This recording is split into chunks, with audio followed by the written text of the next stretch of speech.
ሴቶችዬ ጠዋት ከእንቅልፋችሁ ስትነሱ መስታወት ፊት ስትቆሙ ከዓይናችሁ ስር እያበጠ የጠቆረ ቆዳ ተመልክታችሁ ታውቃላችሁ? ሰላም ጤና ይስጥልኝ ውድ የቻናል ቤተሰቦች እንደምን አላችሁ?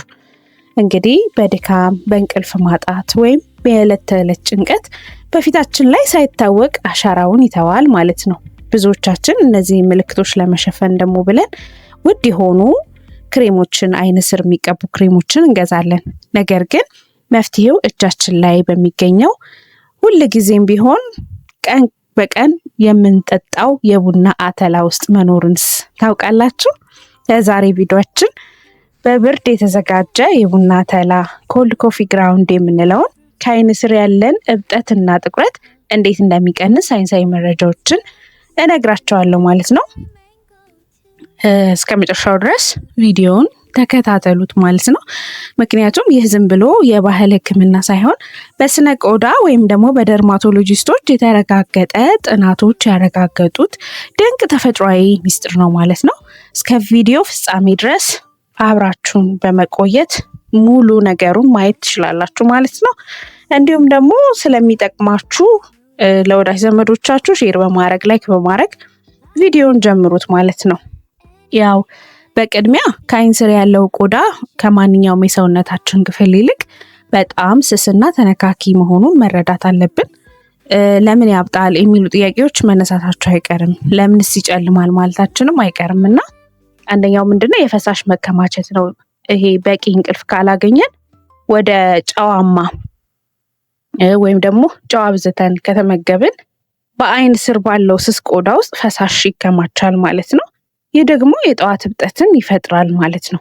ሁለተኛው የደም ስሮች መስፋፋት ነው። ይሄ ቫሶዳይሌሽን የምንለው ማለት ነው። ድካም በሚኖርበት ጊዜ ከዓይን ስር ያሉ ደቂቅ የደም ስሮች ይስፋፋሉ ወይም ይሰፋሉ። ቆዳው ስስ በመሆኑ ምክንያት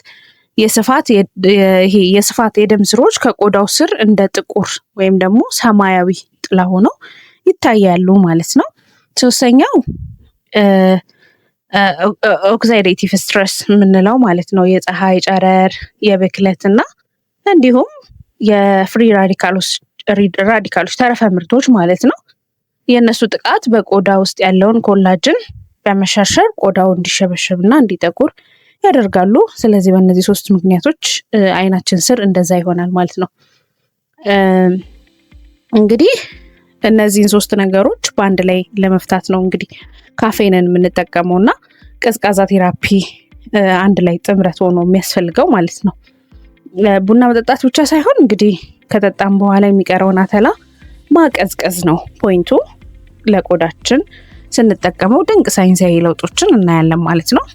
እንዴት ነው ካፌንና የደም ስር መኮማተር ስንል? ካፌን በቆዳ ላይ ሲያርፍ የሰፉትን የደም ስሮች እንዲኮማተሩ ያደርጋል ማለት ነው። የደም ስሮቹ ሲኮማተሩ ደግሞ ከዓይን ስር የሚታየው የጠቆረ ጥላ ወዲያውኑ የመቀነስ እድሉ ከፍተኛ ነው የሚሆነው ማለት ነው።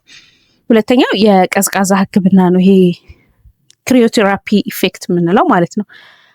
አተላው ተቀዝቅዞ በሚቀባበት ጊዜ የቲሹዎቹን እብጠት ያበርዳል። ፈሳሾችን ደግሞ ከዓይን ስር ወጥተው በፊልማቲክ ሲስተም በኩል እንዲወገዱ፣ በሊምፋቲክ ሲስተም በኩል እንዲወገዱ ያፋጥናል ማለት ነው። ሌላው አንቲኦክሲደንት ነው ማለት ነው። የቡና አተላ በክሎሮጄኒክ አሲድ እና በፖሊፌኖል የተሞላ ነው እና እነዚህ ንጥረ ነገሮች ቆዳን ከኦክሲዴቲቭ ጉዳት በመጠበቅ የቆዳን ቀለም ያጠራሉ ማለት ነው። ተፈጥሯዊ የቆዳ መላጥ ይሄ ማይልድ ኤክስፎሊዬሽን የምንለው ማለት ነው። የቡና አተላ የሞቱ የቆዳ ሴሎችን በማስወገድ አዲስና ብሩህ ቆዳ እንዲተካ ይረዳናል ማለት ነው። እንግዲህ የቡና አተላውን ማዘጋጀትና ማቀዝቀዝ ነው ብያችኋለሁ። ቢያንስ ለ20 ደቂቃ ማቀዝቀዣ ውስጥ ማስቀመጥ ነው። የፈላ ቡና ካፈሰሱ በኋላ የሚቀረውን አተላ በንጹህ ዕቃ ላይ አድርገን ማቀዝቀዝ፣ ለ20 ደቂቃ ማቀዝቀዝ ማለት ነው። ከዛ ተፈጥሯዊ እርጥበትን አዘል ውህድ መጨመር። ለምሳሌ 1 የሻይ ማንኪያ የቀዘቀዘ ቡና አተላ ከ1 ሻይ ማንኪያ ተፈጥሯዊ ወይም ደግሞ ተፈጥሯዊ ማር ወይም ደግሞ ኮኮናት ዘይት፣ ኦሊቬራ ጄል ሊሆን ይችላል በደንብ መቀላቀል።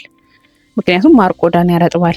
የቡናውን ሙድ ደግሞ ለስላሳ ያደርገዋል ማለት ነው።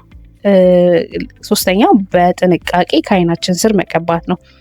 ፊትን በደንብ ከታጠብን በኋላ የቀዘቀዘውን ውህድ የጠቆረውንና ያበጠው ፓርት ላይ የአይን ስር ክፍል ላይ በጥንቃቄ መቀባት ያስፈልጋል። ማሳሰቢያ እዚህ ጋር ምንድነው ውህዱ ወደ አይን ውስጥ እንዳይገባ ጥንቃቄ ማድረግ ያስፈልጋል ማለት ነው። ከዛ ከ10 እስከ 15 ደቂቃ ማቆየት ነው። ውህዱን በዛ መልኩ ካቆየን በኋላ መታጠብ ነው። በምንታጠብበት ጊዜ ደግሞ ቆዳውን ማሸት የለብንም። በለስላሳና ሞቅ ባለ ውሃ ውስጥ ነው የምንታጠበው ማለት ነው። ስለዚህ በዚህ መልኩ ነው ማለት ነው ይሄንን የምንጠቀመው ይሄን ውህድ ማለት ነው። ይህ ህክምና ያው ከመተግበራችን በፊት እነዚህን አስፈላጊ ነጥቦች ማየት ያስፈልጋል። ቆዳ አለርጂ ከሆነን ፓች ቴስት ሁልጊዜም እንደምላችሁ ማንኛውም ነገር ላያችን ላይ አፕላይ ከማድረጋችን በፊት እጃችን ላይ ቴስት ማድረግ ያስፈልጋል። ምክንያቱም አይናችን ስር ያለው የቆዳ በጣም ስስ ነው ብያቸዋለሁ። በጣም ሴንሲቲቭ ስለሆነ ወደ አይናችን ስር ከማድረጋችን በፊት እጃችን ላይ ቼክ ማድረግ አለርጂ መኖሩን ቴስት ማድረግ ያስፈልጋል ማለት ነው። ሌላው ኃይለኛ ይሄ በጣም በኃይል አለመፋቅ ቆዳው ስር ዝም ብሎ ብቻ መቀባት ነው የሚያስፈልገው ማለት ነው። በኃይል ማሸት ወይም ደግሞ መፋቅ አይገባም ማለት ነው። ይሄ ተጨማሪ የቆዳ ጉዳትን እንዳያመጣ ማለት ነው። ሶስተኛ ቋሚ እንቅልፍና ውሃ መጠጣት ያስፈልጋል። የውሃ አጠቃቀማችን እንግዲህ ሁልጊዜም ብዙዎቻችን ውሃ አንጠጣም። ውሃ በጣም አስፈላጊ ነው። እንደገና በቂ እንቅልፍ አንድ ሰው በቀን ቢያንስ ከ7 እስከ 8 ሰዓት እንቅልፍ መተኛት አለበት። በቂ ውሃ መጠጣቱንም ደግሞ እንዲሁ መዘንጋት የለበትም ማለት ነው። እንግዲህ ይሄን ይመስላል ለዛሬ ያዘጋጀንላችሁ መረጃ ይሄን ይመስላል። ይህን ቀላልና ተፈጥሯዊ ዘዴ በቤታችሁ ሞክራችሁ ያገኛችሁትን ለውጥ ደግሞ ከታች ኮሜንት ላይ አካፍሉን። እንዲሁም ደግሞ ትጠቀሙት ከነበረ ያገኛችሁትን ልዩ ለውጥ ማካፈል እንዳትረሱ ማለት ነው። እንደሁል ጊዜው ቪዲዮ ከተመቻችሁ ላይክ ማድረጋችሁን አትርሱ። ለወዳጅ ዘመዶቻችሁ ሼር አድርጉ። እንደዚህ አይነት የሳይንስና ተፈጥሯዊ የጤናና ውበት መረጃዎች ሁልጊዜ እንዲደርሷችሁ ይህን ቻናል እባካችሁ ሰብስክራይብ አድርጉ። የደወል ምልክቷን ተጫኑ ማለት ነው። በሌላ ጠቃሚ ቪዲዮ እስከምንገናኝ ድረስ ሰላም ሁኑ።